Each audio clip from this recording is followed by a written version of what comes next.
उजनी धरणातून पाण्याचा विसर्ग वाढवल्यामुळे पंढरपुरात चंद्रभागा नदीत तुडुंब भरून वाहते। तब्बल 61,000 क्युसेकचा विसर्ग सुरू असल्याने चंद्रभागेला मोठा पूर आलाय। मात्र याच वेळी पंढरपूरच्या वाळवंटातून एक अत्यंत चिंताजनक आणि तितकंच संतापजनक चित्र समोर आलंय। पुराच्या या भीतीदायक पाण्यात उतरून काही तरुण मोबाईलवर रील्स बनवण्यासाठी जीवघेणे स्टंट करताना दिसतायत। आणि सर्वात धक्कादायक बाब म्हणजे या ठिकाणी पोलिसांचा मोठा बंदोबस्त असणं गरजेचं असताना सुरक्षेची जबाबदारी फक्त काही होमगार्डवरती सोडवण्यात आली आहे। हेच होमगार्ड पुलावरती उभे राहून फक्त तमाशा पाहतायत। नदीत जाणाऱ्या भाविकांना आणि हुल्लडबाज तरुणांना रोखायला तर कोणीच नाहीये।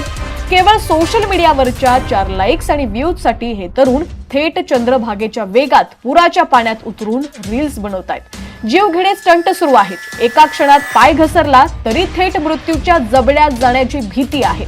पण या हुल्लडबाजांना ना स्वतःच्या जीवाची पर्वा आहे ना प्रशासनाच्या नियमांची। आता सर्वात मोठा प्रश्न उपस्थित होतोय तो प्रशासनाच्या आणि पोलिसांच्या कारभारावर। अशा धोकादायक परिस्थितीत इथं कडक पोलीस बंदोबस्त तैनात असणं अपेक्षित होतं। मात्र प्रशासनानं सुरक्षेची संपूर्ण जबाबदारी ढकललीये ती केवळ होमगार्डच्या खांद्यावर।